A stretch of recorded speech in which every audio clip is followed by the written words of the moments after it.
پنجاب کے دریاؤں میں پانی کی سطح میں مسلسل اضافہ ہو رہا ہے۔ دریائے چناب، راوی اور ستلج میں آئندہ 48 گھنٹوں میں اونچے سے انتہائی اونچے درجے کے سیلاب کا خدشہ ہے۔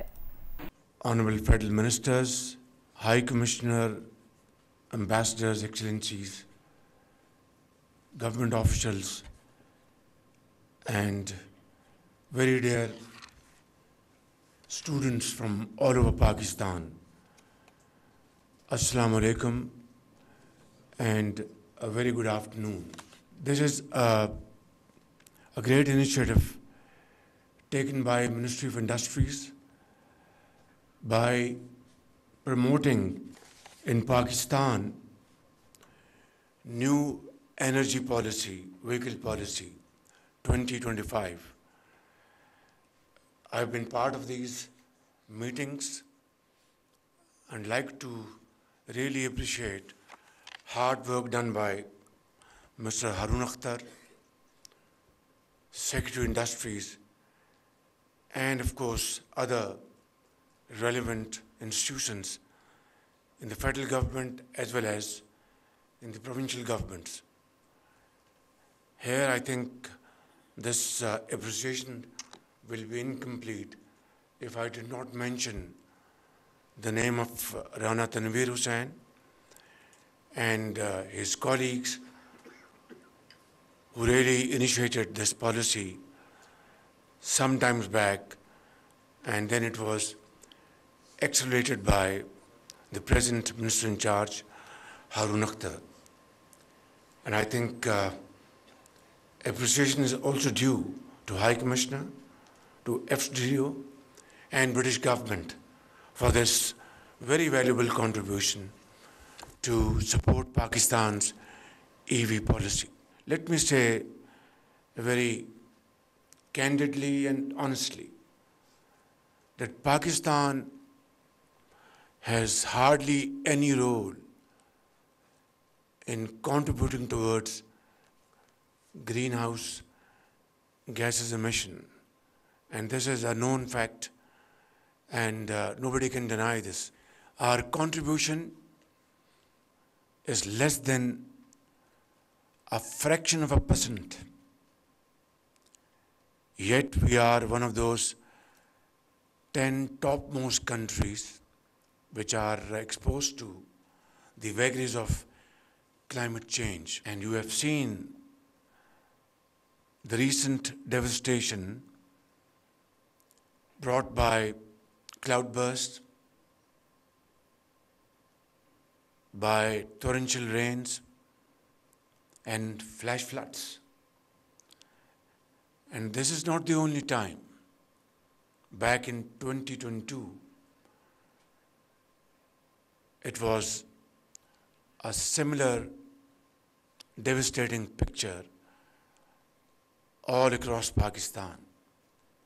The only difference is that in 2022, our human losses were around 100 people. Of course, millions of acres of land in the province of Sindh were submerged.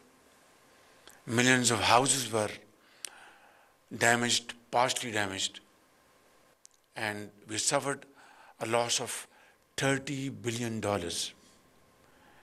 And within 2.5 years, here we are. We have lost during this year more than 700 Pakistanis, including children. And in northern areas, complete families were drowned. I went to KP province the other day. Villages were inundated, raised from the ground, and their family members all drowned in the water. So this is the challenge which we really need to address with a focused approach, but we can't do it alone. The Western world has to have hand-holding.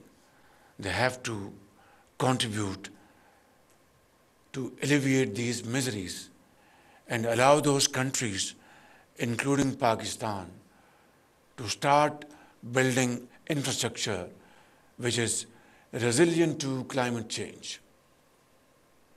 And Pakistan, as I said, is one of those first 10 countries in this red zone. So I'd like to conclude by thanking our friendly countries.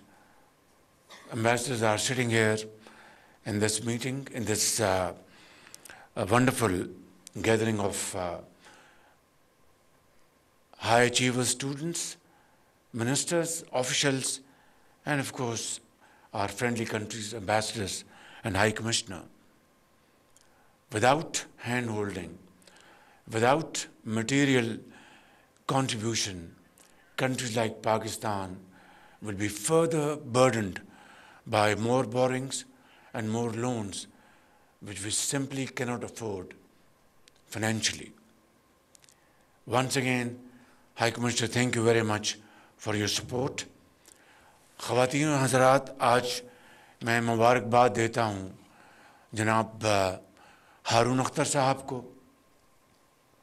ان کی بہت محنت اور کاوشیں, ان کی team کی کاوشیں, صوبائی حکومتوں کے ساتھ انہوں نے جو مشاورت کر کے یہ نیو انرجی وہیکل پالیسی جو لانچ کی ہے, اس پالیسی کے ساتھ جس کے ذریعے سینکڑوں ہمارے انتہائی ہونہار بچے اور بچیاں, جنہوں نے بڑی محنت سے, ان کے والدین نے بہت محنت سے ان کو پالا, ان کو پڑھایا, آج یہ الیکٹرک اسکوٹرز ان کو حوالے کیے جا رہے ہیں, کسی سفارش کی بنا پر نہیں, بلکہ ان کی صرف اور صرف ان کی قابلیت, شبانہ روز محنت کی بدولت یہ ان کے حوالے کیے جا رہے ہیں, تاکہ ان کی دل بڑے ہوں, ان کو بہت شاباش ملے, اور آپ کو دیکھ کر بہت سینکڑوں نہیں, ہزاروں نہیں, لاکھوں بچے اور بچیاں وہ یہ موٹر بائکس لینے کے وہ اہل ہوں, اپنی محنت اور شبانہ روز محنت کے نتیجے میں. جب یہ پالیسی بن رہی تھی تو مجھے کہا گیا کہ ہم صرف اسلام آباد کے بچوں اور بچیوں میں تقسیم کریں. میں نے کہا یہ تو ایک مناسب پالیسی نہیں. اسلام آباد ایک مشتمل ہے 4 صوبوں کا دارالخلافہ, جس میں گلگت بلتستان بھی شامل ہے, جس میں آزاد جموں کشمیر بھی شامل ہے. اور پھر میں نے کہا کہ صرف ایک کسوٹی ہوگی جس کے اوپر یہ تقسیم ہم کریں گے, یہ موٹر بائکس کے ہائی اچیورز بلوچستان, سندھ, پنجاب اور کے پی, گلگت بلتستان اور آزاد کشمیر. اور بلوچستان کے لیے ہم نے 10% کوٹا باقی صوبوں کے مقابلے میں زیادہ رکھا ہے. ابھی انشاءاللہ بہت جلد رانا مشہود صاحب 1 لاکھ لیپ ٹاپس پورے پاکستان کے ہائی اچیورز کو ہم تقسیم کریں گے, جو کہ پاکستان آ چکے ہیں. میں آپ کو ایک مرتبہ پھر میں مبارکباد پیش کرتا ہوں. 1-2 باتیں عرض کرنا چاہوں گا کہ اس پروگرام کو آپ مزید اس کو وسعت دیں, اس کو اور 9 ارب روپے آپ نے اس کے لیے اس سال میں رکھے. اگلے سال کے لیے کوشش کریں کہ 90 ارب روپے رکھیں, تاکہ پاکستان کے ہزاروں لاکھوں بچے اور بچیاں اپنے اسکولوں, اپنے کالجوں, یونیورسٹیز میں جانے کے لیے ان کو سہولت ہو. اس سے کلائمیٹ چینج کا جو آج ہم شکار ہیں اس میں کمی آئے گی, گرین ہاؤسز ایمیشن میں کمی آئے گی. یہ بچے اور بچیاں اپنے اسکولوں, یونیورسٹیوں میں وقت پر پہنچیں گے, کسی کے محتاج نہیں ہوں گے. تو میں سمجھتا ہوں کہ یہ پالیسی کو جتنا بھی آپ اس کو فروغ دے سکیں وہ کم ہوگا. God bless you. پاکستان پائندہ باد. नारोवाल की तहसील जफरवाल में नालाडेग के सैलाबी रेले से मंगवाल पुल का एक हिस्सा टूट गया। पुल टूटने से दर्जनों देहात का जमीनी राब्ता मुनक़ता हो गया है और खेतों में खड़े किसान पानी में फंस गए हैं।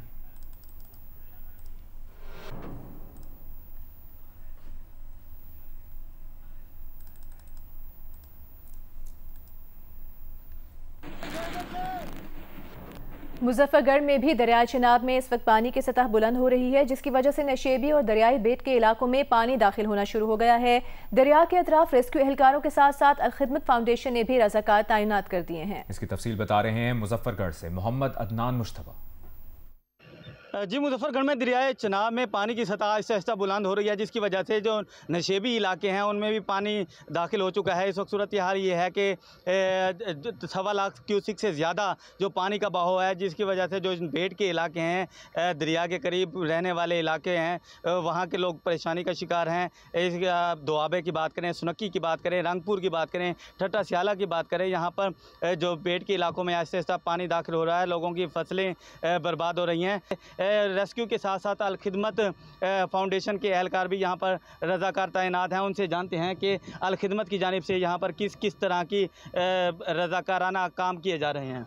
हम लोगों को आगाही दे रहे हैं कि सबसे पहले तो अपने माल मवेशी, अपने घर का कीमती सामान, अपने जानवरों का चारा, अपनी खुराक उसे महफूज मकामात पे मुंतकिल करें। बिल्कुल सुस्ती का मुजाहरा न करें, फ़ौरी तौर पे महफूज मकामात पे अपनी सारी चीज़ें लेके मुंतकिल हों।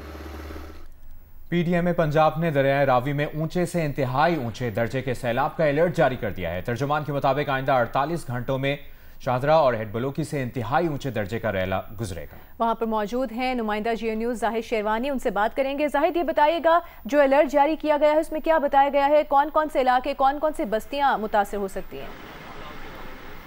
ये देखें, अलर्ट जो जारी किया गया उसके पेश नज़र अभी कुछ देर पहले यहाँ पर DC लाहौर ने यहाँ पे टॉक किया, उन्होंने यहाँ पे विज़िट किया है। इसी तरह जो रेस्क्यू 1112 का मामला है वो यहाँ पर बिल्कुल अलर्ट खड़ा हुआ है और उनके DGP यहाँ पर रिजवान नसीर यहाँ पर आए हुए हैं और बाकायदा तौर पर मुकम्मल तौर पर मॉनिटर किया जा रहा है कि कोई भी शख्स जो है वो दरिया के किनारे ना आए। ये आप मेरी बैक पे देख सकते हैं, अगर आपको ये मेरे कैमरामैन दिखा सकेंगे कि ये है स्पीड इस वक्त दरिया रावी की, जो कि बहुत अरसे बाद यहाँ पर इतनी स्पीड से देखा जाता है और इसी से अंदाज़ा किया जा सकता है कि सैलाब की सूरत हाल क्या है, कितने ऊँचे दर्जे का है, नीचे दर्जे का है या नॉर्मल है। इतनी स्पीड में ये वॉल टू वॉल इस वक्त दरिया रावी है और इसमें जितनी भी आबादी है जिसके नज़दीक सारी खाली करा दी गई हैं। तमाम अलर्ट जारी कर दिया गया है, मसाजिद में ऐलान किया गया है कि कोई भी शख्स दरिया के किनारे नहीं जाएगा, नहीं रहेगा। जिनके घर हैं वो भी यहाँ से नकल मकानी कर चुके हैं। बहुत से ऐसे लोग थे जो कि जब सैलाब नहीं आता है, जब पानी का बहाव बहुत कम होता है और दरिया तकरीबन एक साइड पे बह रहा होता है और यहाँ पर बहुत सारे जो ग्वाले हैं उन्होंने अपने जानवर यहाँ पर रखे हैं, काश्तकारी की जाती है। बहुत शुक्रिया आपका जाहिद शेरवानी, आपने सूरत हाल से आगाह किया।